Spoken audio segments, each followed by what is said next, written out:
How to redeem code on Steam Mobile. Hello guys, this is Atticus and welcome back to another tutorial video. In today's video, I'll teach you guys how you can redeem a code on Steam Mobile. So without any further ado, let's dive right into it. The first step is make sure that you have the Steam app available in your phone. You can easily get it from your Google Play Store or App Store.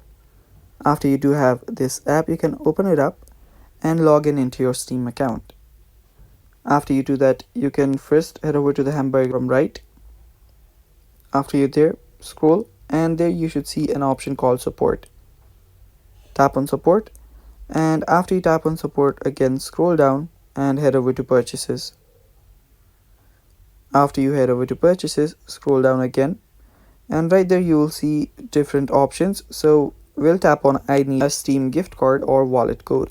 Tap on it, and after you tap on it, you'll again have to scroll down, and there you should see an option, the second one, that is where can I redeem a Steam gift card or wallet code. Tap on that, and now you're on this page. Now here you can simply type in your Steam code, your Steam wallet code, and tap on continue to redeem it. And it's that simple. That is how you can redeem Steam code on your mobile. Thanks for watching guys. That is all for today's video. Stay tuned for more, and bye bye.